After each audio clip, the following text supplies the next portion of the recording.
Hello, everybody. Welcome to Board Game Chat. Hi, Angela. Hi, Hey. everyone. How is everybody today? We are here with another board game chat. And today we are going to be talking about what, Angela? We're going to be talking about travel games. That's right.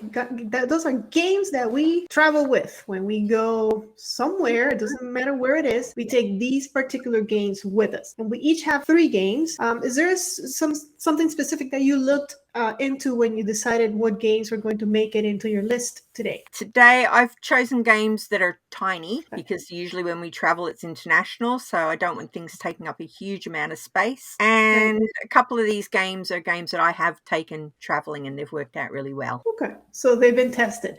Yes, tried and I tested. love it. As far as the way I picked them, all of these games have traveled with me for sure. And when I look into a traveling game, like Angela said, it has to be small because it has to fit in my luggage. Yeah. Not necessarily the whole box. There are some that I can, as long as I can put it in a Ziploc bag and take it with me. If I know the rules pretty well, then that will fit into this category. Also, I look for games that are going to fit on a table nicely. So real estate. I don't want games that are going to take a lot of room because I don't know how much room I'm going to have. I remember one time I went traveling and I had all my games, and when I got to the hotel, the table was this thin little thing. Like, okay, there goes all my games. Yeah. Yeah. So, and the last thing is replayability. I want to make sure that I can play it again and again, and it's going to be a new experience every time because I'm going to be stuck with just a few games. I don't take that many travel. When I travel, I don't take that many games with me. So the ones that I take with me have to make it. Yeah, fair enough. Yeah, cool. So do you want to get us started, Angela? What's your get us first? started yet. So my first travel game is this one here, and I'm going to try and hold it to the right side this time so it doesn't interfere with the graphics. The Mind. So it's just a tiny little card game, and this is a game that we took on a cruise with us, and we sat in the lounge and we just played it over and over again, and a few people would come over and say, what are you playing? I think I sold a few copies of that cruise actually, because people seemed very interested in it. So this one here is you're trying to get rid of all the cards, but it's hard because you can't talk about what cards you've got in your hand, thus the name The Mind. So you kind of have to pause and wait and see what the other player's going to play. Have they got a card that's close in number to the one that's showing? Have they got a massive gap? And you kind of have to use your interpersonal skills more than anything else to try and get rid of the card. Yeah, it's a tough one, but it's a lot of fun. You can have a giggle. Is it 2 players? More than 2 players? I think it's two to four. 2 to 4. Okay. Yeah, Okay. it plays brilliantly at 2. So Okay. Yeah, that's because usually, I don't know about you, but usually I'm only traveling with one more person. It's rare that I travel in a big group. Yeah. So yeah. Okay. So So I also look for good 2-player games. Great. I like it. The Mind. Okay. So for my first one, it's a pretty popular one that most people have seen or heard about. There it is. King Domino. It made an entrance because, of course, it's the king. And just like the name says, King Domino is dominoes, but our style. So we've taken dominoes to a whole new dimension. And what you're doing is you're matching the dominoes, but you're creating a kingdom. And the scoring is interesting because you're going to be multiplying depending on the tiles that are the same. So if you build a long, big plane, old dot is going to give you points. And it has another component where the tiles that are the terrain that they have very few of scores higher than the terrain that is more common. That scores you less points. So you have to kind of choose your strategy. Do you want to wait for the higher point terrain, or do you just make a big land of the terrains that are more common but score you less and win that way? It has a very controlled table presence because you know exactly how much space you're going to need because your tableau is going to be 5 by 5, I think. I don't remember, but it's controlled. You can make it bigger if you'd like, but that's King Domino. I'm sure a lot of people have heard about this one. There's also Queen Domino and a whole bunch of dominoes out there. Euro dominoes. You know what? You just taught me something about that game that I never realized. I don't know if I missed it in the rules or not. I didn't realize that different territories, there were different numbers of territories. I just usually play it like, yeah. So thanks for that. There's actually, I have it right here. There's a list in the back of the rule book. Oh, I'm so terrible at this thing. There we go. That tells you how many of each there are, and these are the highest scoring ones, and there's less of them, but they have more crowns. I had no So idea. yeah, I'm sure. Yeah, I don't think I knew that. So awesome. cool. And it's really easy. I don't take the whole box because I did the box, but all you gotta do is put the tiles in a Ziploc and put the meeples in a Ziploc, and it comes with these little things. But I don't take these with me. I Like don't need that. castles. Just Yeah. yeah, I don't take the castles. I know which one is my kingdom. I Yeah. am I queen. brought some. I bought some cute promo castles Oh, that cool. are Oh, like good. they're other people's IP, but not. So like one of them's obviously frozen, but Nice. Okay. not quite frozen. But you know that's what it is. Yeah. Right. Oh, that's cool.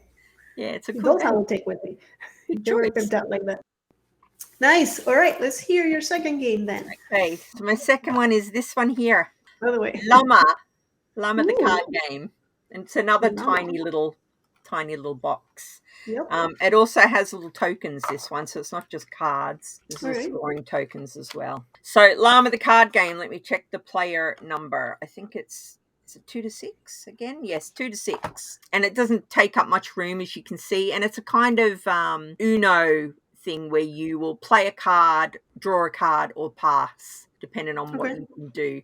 And when you're playing a card, you have to play from memory. It's been a while. One card, the same card, so the same number, or the next number up. And the Okay. llamas are a 7. So the cards go 1 to 6, and then the llama's a 7, and the llama loops it back to 1. So Okay.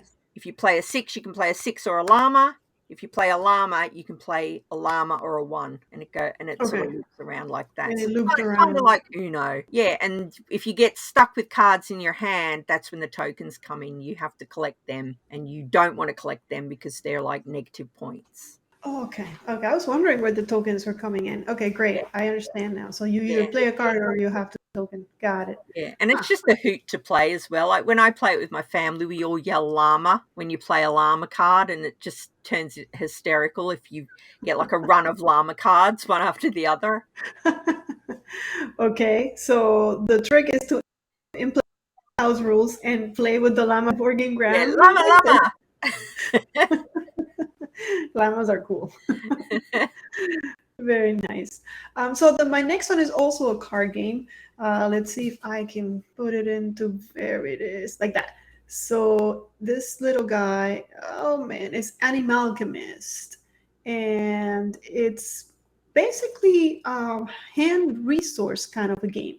So you're going to have three things to worry about. What your objective is to make spells because you're an animalchemist, right? So you're an alchemist, but you're an animalchemist, which means the art Right. is Okay. beautiful.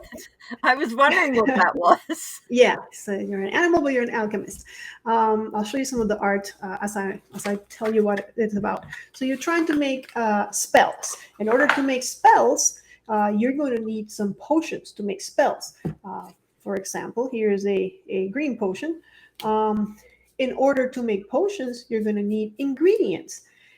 So you have to kind of think ahead because you want to make a spell, which is what's going to give you points. But for that, you need to first get ingredients, then get potions, mix them together, and what do you get? Bitty bitty bitty boop. I'm kidding. So here's some of the cute, adorable animal art, and each animal has is that upside down? I think so.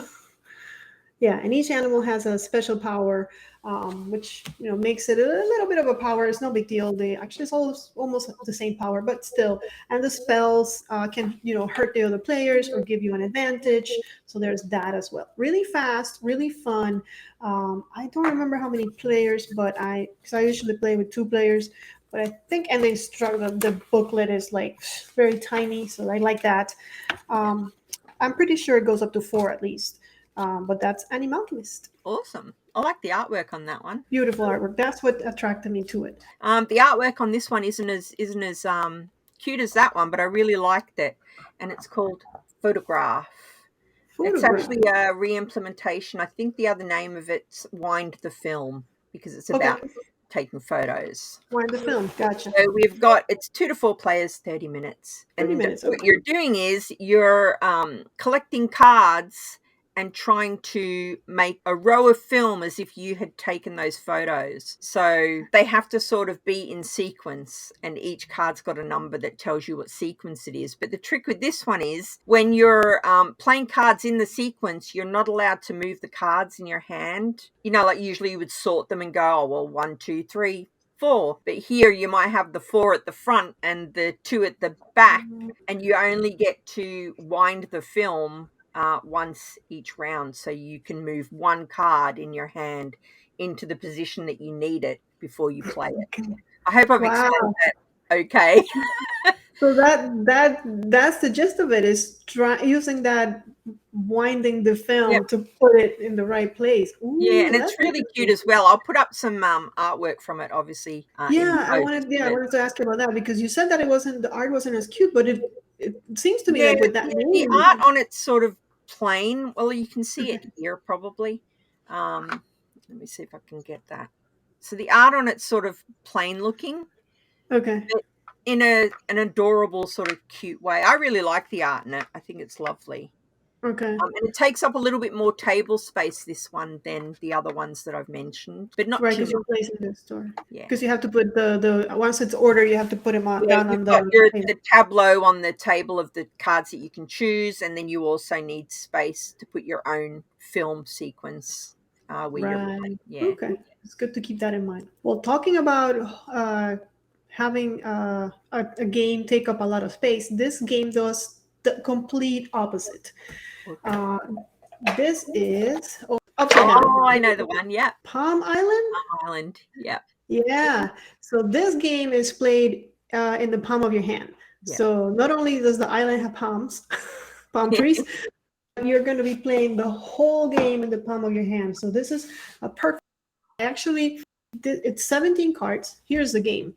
There's more. There's a little bit more flavor in the box once you're done with this, because this game actually plays solo, plays competitive, and it plays cooperatively. So and it's only 17 cards. That's all you're gonna need, and it's in its heart, it's a Euro game. If you see, there's resources that you're going to be. Is this? Yeah, this is fish, for example. So you're going to be collecting resources, and all is done in the palm of your hand. So you want this resource, and I believe this one is free.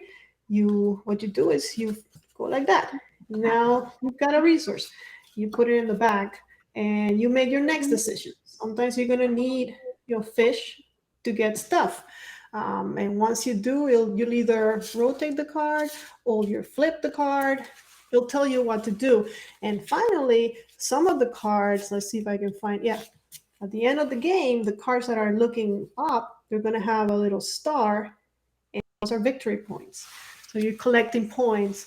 But this is one that I have it in my purse all the time. And if I'm at the doctor's office or at the grocery store, anywhere that I'm making a line, I can just get it out, I can play. And if I'm not finished, I can just leave it, put it back in my purse, and I'll know exactly where I'm at for next time. Because yeah, it has like a tracker. You have to do 8 rounds. So 1, 2, 3, 4, and then see the little numbers 7, 8. So you know exactly where you're at. So you can just pick it up and continue. So Palm Island, that's definitely one that I always have with me. Yeah, I've heard of that one before, and I've seen, I think I saw a video of it, and it's fascinating that it all plays in your hand. Yeah, I wondered how. Yeah.